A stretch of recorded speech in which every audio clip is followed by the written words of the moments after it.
Well, here's a question for you. Does the pharmaceutical industry have a new pharma bro?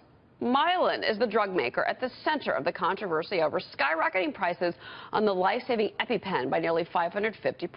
Well, today, the Wall Street Journal revealing that the pharmaceutical company put a special incentive plan in place back in 2014 that rewards executives if they hit aggressive profit targets. Well, this is sparking many questions surrounding Mylan CEO Heather Bresch's compensation that increased by nearly 700% between 2007 and last year. Her total compensation reaching almost $19 million, while many went without being able to afford the life-saving EpiPen. Acorda Therapeutics CEO Dr. Cohen joins me now to discuss this new report in a Fox Business exclusive. So this incentive program, from the outset, the reporting that the Journal has done, it looks like these 4 executives at that moment, over the span of 4 years, would have received about $82 million in additional compensation if the company hit very aggressive targets. But when you're basically a generic drug maker like Mylan, that would have been impossible. And then here comes the EpiPen price hike. It doesn't look good. Yeah, well, you know, I can't comment on their specific plan. Certainly. But I can comment on how we got into this fix with the EpiPen, for example. The major question I have is, why was there not generic competition for the EpiPen? The EpiPen's 40 years old. It should have gone generic 20 years or more ago, but it didn't. Where's the generic competition? And that is a big issue. And I understand that issue, and I want to talk about it, but at the same time, it looks as if, from an outside perspective looking in, that they took advantage.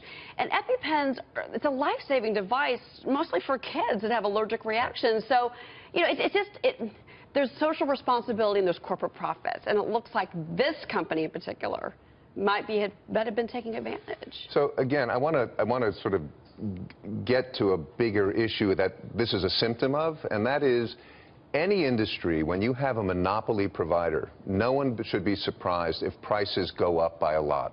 And that's true in every industry, and we can talk. I think there's a legitimate conversation about restraint and ethics and so on, and that's a conversation. But the reality is, if you have a monopoly in any industry, you can expect prices to go up, which is why we have laws that try to discourage monopolies. And in this case, our laws are for drugs, they should go generic after a certain period of time.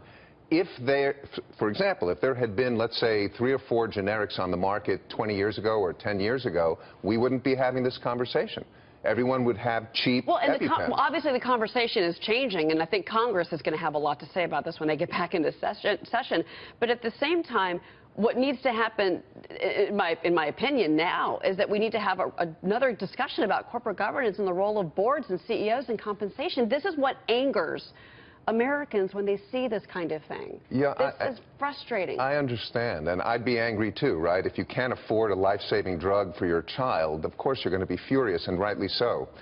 I do want to say that the solution, in my view, is not to micromanage corporate governance in this case. It's actually to provide robust competition, because all of our history shows that as soon as you do that, these problems go away because you don't have the ability to raise prices. Well, let me ask you this. Mylan says that they're going to introduce their own generic. It's still $300, but they're introducing their own generic. Yeah. So they're saying, well, that's their answer. So they're introducing one, but why aren't there 2, 3, or 4 others? Well, Teva's going to come out with one next year, but that doesn't help the short-term problem. We need those. The other big issue here, Cheryl, is price transparency, right? So you're talking about $608 list price, but the reality is, in the entire industry, no one pays list price. It's like the rack rate on a hotel room, right?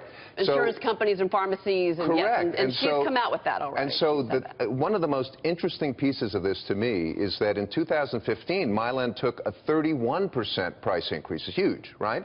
And they sold 7% more prescriptions. You would think that their revenue would have been 40% more. It wasn't. It went down.